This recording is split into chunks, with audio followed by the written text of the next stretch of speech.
Well, greetings, leaders. Welcome. It's finally March, so spring is in the air. Excited about that. Of course, in Arizona, spring is always in the air. Really pleased to have with us today a very special guest, Peter DeMarco. Peter, welcome to the show. Mark, thanks for having me. Looking forward to our discussion today. All right. So a little bit about Peter. Peter is a executive coach, organizational consultant, and ethics educator. He's the founder and owner of Priority Thinking, and has an upcoming book, The Goodwill Leader, that's going to come out here in 2021. And he's also recognized nationally as a top 100 thought leader on the topic of trust by Trust Across America. So really excited to have you on today, Peter. As you know, I work with small and medium-sized business leaders here in the Phoenix Valley and across the country. And one of the biggest challenges they face is recruiting, hiring, and retaining top talent. It was a pre-COVID issue. It's certainly been amplified in the COVID world we're in now, and would love to hear your thoughts on that as with the executives you've worked with over your career and your practice. Yeah, Mark, it's a great topic and a vexing problem for everyone to try to address. The way I would try to maybe approach this is we're all out there looking for the silver bullet, that A player, and they're hard to find. And if we do find them, they're expensive because they're really good. Mm-hmm. So what I try to suggest to executives and leadership teams is you can build an A team with B players. That's your job as a leader, is to activate the potential. So the first thing I would say is if you can find those farm boys or farm girls with brains, which is basically they're smart and they're of any age, by the way, but they've got talent that if you could develop it sufficiently, you're going to have that A player. But it takes energy. That's what leadership's all about. And to pull it off, though, I recommend a slightly different approach than maybe what is in the traditional literature around recruiting. Mm-hmm. So you mentioned farm boys or farm girls or farm men or women. Can you expand on that a little bit more? Yeah, it's a bit of a gritty analogy, isn't it? But the idea is that if you can find somebody with character and brains, you can probably develop the competency a lot faster. And the example I like to give folks is, I kind of climbed my way up the food chain, starting as an engineer, went into information technology, then I went into operations. And operations was the way I worked my way up to CEO. So my first plant manager assignment was in Mexico. I ran several plants before I made it to the top. And on my staff, I had a really smart quality manager who just was a wizard with numbers, excellent insight on making judgments. And then I had a 20-year veteran of the plant, materials manager, but we were always having problems with our inventory levels or stocking or our demand forecast, things like that. So finally, I reached the point where we just couldn't tolerate it anymore. And I decided to, performance manage the other manager into a lower level job. And I moved the quality manager to the materials manager assignment. Mm-hmm. And my staff just thought that was absolute lunacy because, to them, you had to have all this experience.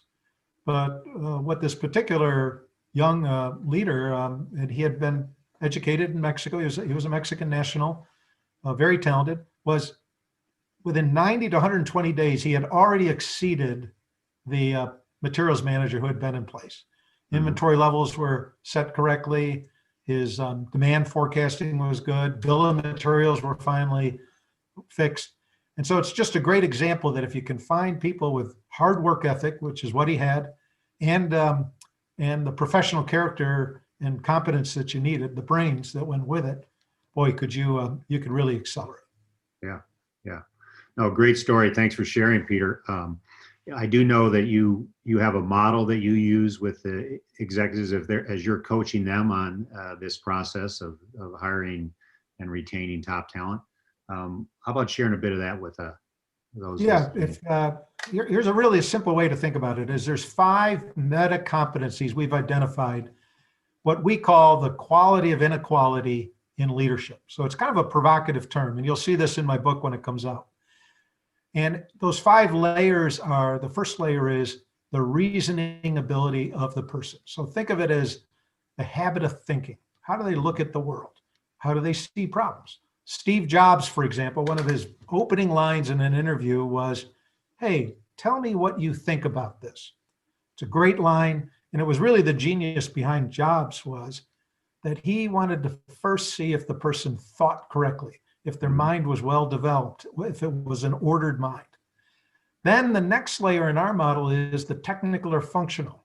In other words, do they have at least enough of the functional or technical skills needed to be in the job? So you can see the analogy I put up there is if they got the thinking skills, they can find the table, and then the technical or functional skills, well, then they can have a seat at the table. Then the third layer I call the character layer, which is, do you have those qualities in your character that make the right judgments and working with others to stay at the table? Fourth layer is relationships, your habit of relating to each other. Can you get along with people at the table? And then finally, people at the table find you worthy of trust, so they want you to stay at the table. Now, in recruiting and hiring, here's the big mistake that I see executives making. They go to that third layer almost immediately.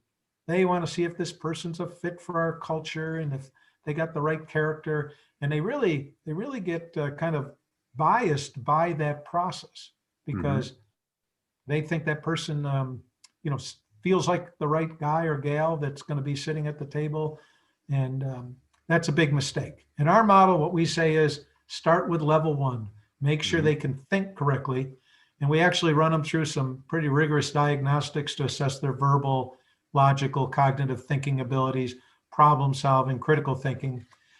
Then and only then do we go to their technical or functional skill set. So if it's a materials manager, a quality manager, or a sales leader, you'll be making sure they can check enough of those boxes. If they pass those first 2 thresholds, then we get to the character level. Yeah.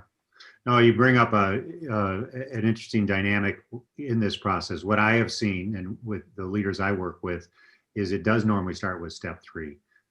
In most cases, though, the diagnostics that they have don't match what you described in terms of the reasoning evaluation. So in light of that, what would you suggest these leaders do? Because they're using diagnostics for the character piece, culture index, other Myers-Briggs, other types of assessment tools.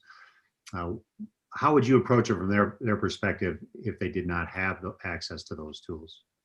Yeah, so that's a great question, Mark, and I'm gonna probably say something that folks might not agree with, but many of those style topologies that have quadrant, they're quadrant models like social styles, DISC, Myers-Briggs, all those actually are just extension of the 4 ancient temperaments. And they have utility. They have usefulness for getting teams to understand each other and understanding yourself, frankly. But the real secret sauce in all those tools is growing in your versatility, your ability to relate to other people, not say, hey, I'm a driver and you're an analytical or whatever, right? But when it comes to hiring and selection, frankly, the science is weak between a correlation of fit and performance. And a lot of folks fall into this trap. So what we do is we start out with some pretty rigorous assessment tools. And I'll just give you a couple examples, but we'll run them through a Wonderlic or a Shipley or other kind of aptitude and intelligence diagnostics. And we're not looking for a genius. We're just looking for somebody above the threshold. Okay, that's it. So that's how I would answer that question, Mark. So there are good tools out there that can help you with fit to the culture, but frankly, I think that's a mistake if you go to those tools too quickly. Go to these other tools I just discussed. And then one final thing, the one tool that has more efficacy, a correlation, is Big 5 personality theory. Seems to be more nuanced in its ability to pick up on qualities in their personality or character that could be derailers. So again, without disparaging any of the tools out there, just the way we think about it. Yeah. Well, I mean, from a standpoint of an interview and sitting down with a candidate, what are some examples of reasoning type questions you might tee up to start getting at that if you didn't have the diagnostics? Yeah, great questions. I'll give you two quick examples. First is I'll ask them to tell me about a really difficult problem they faced in their work. And I'll tell them, you got to be precise. Tell me the problem.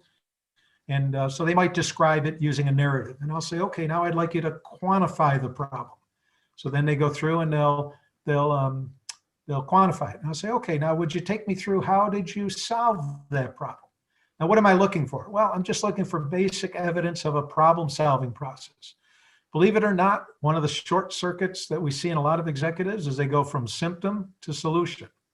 So we're looking for evidence that they can define the problem, that they go through and they validate that the data is correct. You know, in Six Sigma methods, we call this kind of the measure step of the DMAIC process: define, measure, analyze, improve, control. But there's 4-step process that we teach, which is just define the problem, analyze the root causes, identify countermeasures, corrective actions, and then monitor. If they can do that basic stuff, then you know that they've got a natural reasoning flow. Now, another technique I'll use is like when I'm interviewing sales and marketing folks, and I'll see if the data they're giving me connects. So in the interview, I'll say, hey, tell me about the level of revenues that you have in your company last year, and what portion of those revenues did you generate from your sales plan?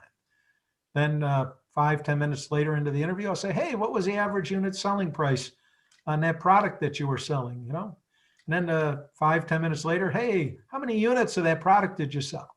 Now, you know, folks who are alert to what I just did can see that you can triangulate those 3 sets of numbers, and you can find out if they match or not, or if they're just winging it. So those are examples of the reasoning level put into place. Oh, thank you for sharing that, Peter. About thoughts on in your evaluation of relationships and their habits of relating. What are some of the techniques you use there? Yeah, great question again. The most important thing I find in evaluating the relationships is where have they had conflict and how did they work through the conflict? And again, they have to give you precise examples of where they've struggled. So if you've got somebody who says, no, I get along with anybody, you know, there's no friction, well, then there's insufficient professional tension in their environment, and they're not pushing themselves to get excellence. So, you know, require them to go through and define what the conflict was. You know, just ask for the first name. Okay, what was Joe's problem with you? Or where did you disagree? How did you work through the conflict? Those kind of things. And kind of, you know, got to really pursue that path as strongly as you can. The next thing that I do in the relationship side is say, tell me about a failure you went through. You know, where did you fail to execute, or where did you fail to perform? And what did that do to the relationships that you had at work? And again, I'll give you an example. I was coaching a leader. He come from a top tier MBA program. And it was the first time he had an executive coach, and I had been he was required to have me as his coach because he was struggling. And he was visibly upset, looked like a model, chiseled, and he turned to me and he said, Pete, I have never failed. And I let the silence kind of linger, and I replied to him, hey, Eric, then you've never led. And you could just tell, you know, that was kind of the first time anybody told him, you know, leadership means you're going to experience a pretty rugged environment if you're out there really leading. So those are the kind of questions. There's excellent ways to go out there and really do that in detail, but those are some examples for you. Yeah, no, thank you on that. That's a great vignette, and that was going to be a follow-up question about those that can't acknowledge failure. Seem to be challenged the most. Yeah. All right, Peter, I know you had some other things to cover that you use, some tools you use. If you could expand on this 9 block you use a little bit more. Yeah, so, you know, many folks are familiar with this 9 block model where you kind of juxtapose potential versus performance. And we like to use red, yellow, green, or stoplight control methods because they're easy to for most people to pick up on. But what we'll do is underneath each one of these meta competency areas, each organization has specific areas that are very important to them or that they put a high value on. Mhm. And so as they rate those, they'll go into this matrix and they'll be able to see where that person falls. So again, going back to my opening comment about, building an A team with B players, which, is really important in this, that's how you do it. You just use these kind of simple maps to take those qualities and relate them, to a 9-box model is a good example. Yeah. Very well. Very well. Thank you very much for that, Peter. As we wrap up here, building an A team with B players, what a great title and topic to talk about. I think nationally we're finding leaders challenged in dealing and finding the right people, putting them in the right seats, dealing with Gen Z, millennials, still got baby boomers in the workforce and all the challenges associated with that. For final thoughts on this for the small, medium-sized business leaders, what's a great couple nuggets for them to take away? Yeah, I guess here's the biggest I would tell you. Don't fall into the trap of thinking that the generational differences are too great to cross over. My experience is this younger generation is no different than you and I, Mark. They just want to be properly led. They want to be able to trust that their leader is going to follow through on what they say. And my belief is they just need us in there working with them and helping them to see where they can exercise their full potential. So, really, if you start with that farm boy and farm girl with brains, little analogy I gave you, there's lots of raw talent out there, young people that, just are looking for putting their talents with their passion, and they'll giddy up and go. So that's what I would encourage folks is, and then use the meta competency model as just a guide. Start with their reasoning or thinking abilities, then go to technical and functional, then to character, then to their communication relationship abilities, and then finally to trustworthiness. And remember, the trust is earned. It's not something you just give away. And we've got a whole framework around that as well, as you know. So, but another time, maybe we could go through that. Yes, I look forward to that. Peter, if you want to learn more about Peter DeMarco and priority thinking, it's prioritythinking.com. Learn a bit more about his background, his programs, and how he's impacting Fortune 100 companies around the country. So, Peter, thanks for being with us today. Always great to see you. Try to stay warm up there in Rochester, and we'll keep the sun shining down here in Arizona. Always welcome to come and visit. All right, Mark, thanks for having me. All right, people, have a great day.